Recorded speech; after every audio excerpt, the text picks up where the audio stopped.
Bonjour Ségolène Royal. Bonjour. Et si tous les constructeurs automobiles européens avaient triché, et pas seulement Volkswagen, selon les révélations de Mathieu Aron sur France Info ce matin, tous les constructeurs, y compris les Français, s'arrangeraient avec les tests de pollution et contourneraient la législation européenne. Je résume, la Commission aurait été alertée depuis 5 ans. Étiez-vous au courant, Ségolène Royal, d'une telle supercherie ?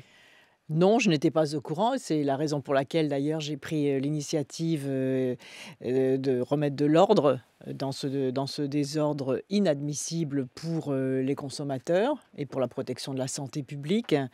Et c'est la raison pour laquelle, vous le savez, j'ai fait tirer au sort une centaine de voitures qui sont actuellement en cours de test. Nous sommes d'ailleurs le seul pays européen à avoir pris cette initiative. J'en ai fait part lors de la dernière réunion du Conseil des ministres de l'Environnement de l'Union européenne pour leur dire que dès que nous aurions mis au point le protocole de test sur les voitures, nous le mettrions bien évidemment à disposition de l'ensemble des pays européens et même hors Europe. Qu'est-ce qui vous a mis, pardonnez l'expression, la puce à l'oreille ? C'est la révélation des fraudes chez Volkswagen. Et donc, il fallait prendre le problème à bras-le-corps. C'est ce que j'ai fait, puisque des tests ont d'ailleurs commencé. Je me suis rendue à Montlhéry pour regarder comment se passaient les tests sur banc, qui sont différents, bien évidemment, des tests en conduite réelle. C'est ça qui justifie l'écart. Mais j'ai réuni, bien évidemment, les constructeurs français. Et je veux dire très, très fermement ici que ce n'est pas parce que Volkswagen a triché qu'il faut faire peser une suspicion sur l'ensemble des constructeurs français. Mais ce qui est dit ce matin est quand même assez explicite. Le représentant des constructeurs français avoue à demi-mot qu'on s'accommoderait assez facilement des règles, des normes. Soyons clairs, la question c'est de savoir comment est-ce qu'on contrôle une voiture. Aujourd'hui c'est un contrôle sur banc, alors que les normes s'appliquent bien évidemment, puisque les gens respirent la pollution en situation de conduite réelle. C'est donc ce test qu'il faut faire. Et je puis vous dire que qu'est-ce que nous faisons aujourd'hui ?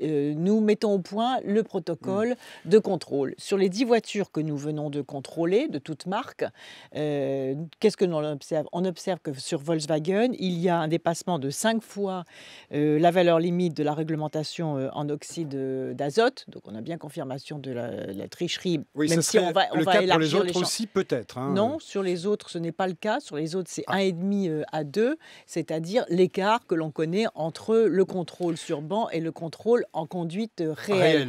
Nous allons donc, les instructions que j'ai données, c'est que d'ici la fin du mois, nous aurons donc en grandeur nature un test qui sera homologué et qui pourra permettre le test sur la centaine de voitures. Parallèlement, vous le savez, j'ai mis en place une commission indépendante qui s'est déjà réunie 3 fois, qui donc assiste au compte-rendu de ces tests pour qu'ils soient incontestables. Et dans cette commission indépendante, il y a à la fois les représentants des consommateurs, des industriels, des ONG des élus. Vous dites d'ici la fin du mois, il y a la COP21 qui va démarrer dans 3 semaines.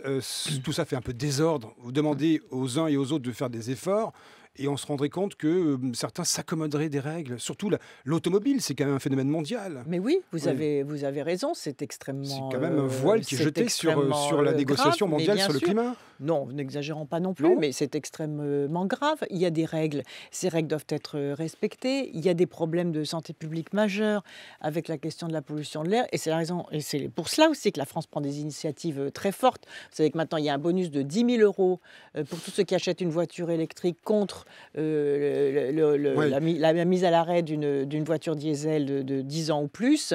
Il y a un déploiement des bornes électriques sur le terrain. Je crois que tout cela montre quoi ? Montre que maintenant, il faut préparer l'après-pétrole, l'après-diesel et monter en puissance sur la voiture électrique et les transports propres. Et je puis vous dire que c'est ce qui se passe aujourd'hui dans le monde entier. Je reviens, vous le savez, de Corée. Il y a là un industriel et je mobilise les industriels français pour qu'ils ne perdent pas de retard par rapport à ce sujet. Juste un mot, il y a un industriel coréen qui est en train de mettre au point une voiture pour 2017 qui sera autonome en énergie électrique pour 500 km et qui pourra recharger sa batterie en 30 minutes. Donc la révolution du transport propre, elle est là. Vous avez réagi depuis la Chine en début de semaine sur la circulation. Vous parlez d'impact sur la santé publique, sur la mise en route de la circulation alternée. Il ne faut plus que ça passe par vous. Il faut que ce soit en prise directe. Aujourd'hui, les élus locaux, les maires peuvent décider directement sans passer par votre ministère? Mais c'est exactement ce que j'ai fait. Il faut malgré tout maintenir un Parce que le temps contrôle. que ça réagisse, ça y est, le pic est Voilà, passé. mais il faut malgré tout un contrôle de l'État, parce que c'est l'État qui est garant de l'application des bonnes règles et de l'égalité des conditions sur l'ensemble du territoire national. Mais j'ai décidé en effet de faire en sorte que dès lors que les élus se mettent d'accord, parce qu'il faut une C'est cohérence tout de suite, aussi là, entre c'est la mis en ville et la place. région, C'est c'est mis maintenant. en place, bien sûr que c'est mis en place. Ségolène Royal, l'autre grand dossier ce matin est l'avenir de Notre-Dame-des-Landes. Est-il vrai que vous avez été furax, c'est le mot qui tourne depuis quelques jours, les absents ont toujours tort, hein, après l'annonce par Manuel Valls d'une reprise possible des travaux du futur aéroport de Nantes? Écoutez, ma position sur ce sujet est connue depuis très longtemps. Quel est mon rôle de ministre de l'Environnement et qu'il n'est pas du tout incompatible avec ce que dit le Premier ministre sur le respect des règles. Moi-même, j'applique le respect des règles environnementales à l'ensemble du territoire national et ça n'est pas toujours facile, mais je crois que quand on discute, on arrive à se faire comprendre. Maintenant, ma conviction profonde, c'est qu'on peut concilier l'équipement du pays et la protection de l'environnement.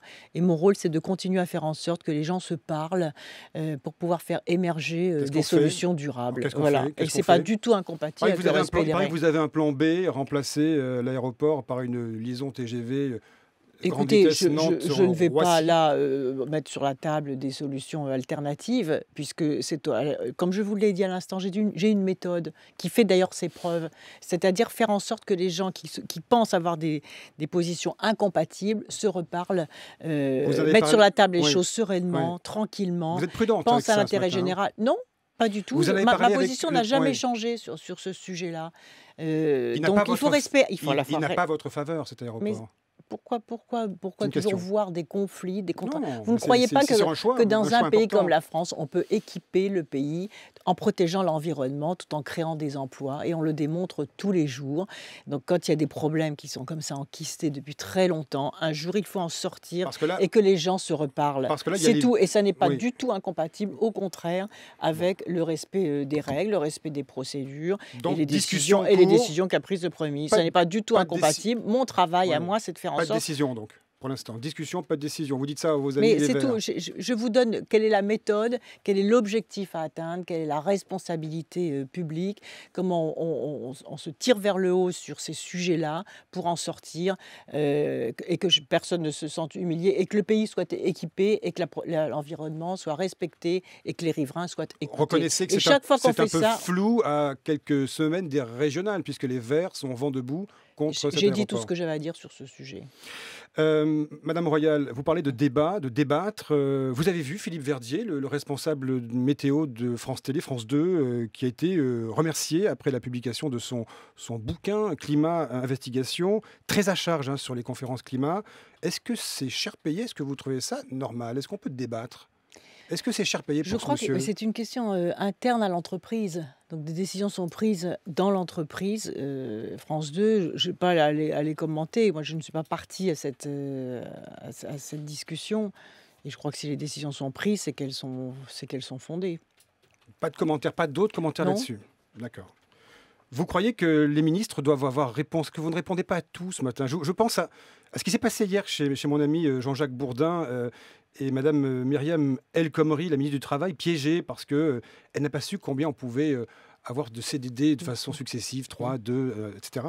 Un ministre, vous êtes solidaire d'elle d'abord, elle s'est trompée, voilà, elle s'est trompée. Mais moi, vous savez, moi, vous m'invitez Ouais. pour la COP21, pour la conférence de Paris sur le climat. Donc, je ne vais pas non plus commenter tous les incidents de l'actualité. Nous avons là une Je responsabilité. vous ai interrogé sur des questions absolument. liées au climat, hein, Oui, sur mais- sur oui, l'écologie, bien sûr. sur Vous savez, sur votre les matière. auditeurs aussi, ils ont envie aussi de comprendre comment ils peuvent participer à ce grand mouvement de la protection du climat. Comment déjà est-ce qu'ils subissent? Personne n'est épargné aujourd'hui par le réchauffement climatique. Il y a des drames dans le monde entier.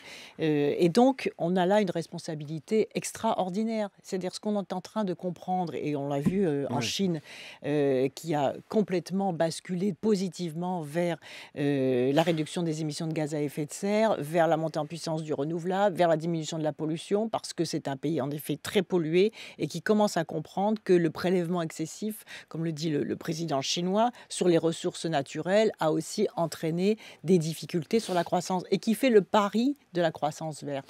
Et donc mon souhait profond et l'engagement de toute l'équipe de France pour la préparation de la conférence climat, le chef de l'État, le ministre des Affaires étrangères et toute l'équipe de France est aujourd'hui vue à travers le monde vraiment comme un espoir d'aboutir à une décision et surtout de faire de ce défi une chance pour créer des activités et des emplois. C'est ça le véritable retournement. D'accord. Moi, je vous ai vu en photo, moi, en Corée du Sud, avec des jeunes d'un boys band, de K-pop. Super. Vous feriez une ministre des Affaires étrangères. Tout le monde dit ça aujourd'hui. Vous savez que vous rentrez à Paris, on parle que de ça. Un peu le débat là aussi. Non, pourquoi? On est actuellement au service d'une cause essentielle, d'une cause magnifique, d'une cause qui peut apporter à la fois les solutions de la pauvreté dans les pays les plus pauvres et qui peut donner aux générations futures la chance de vivre sur une planète préservée. Ce sera votre réponse. Merci, Ségolène Royal.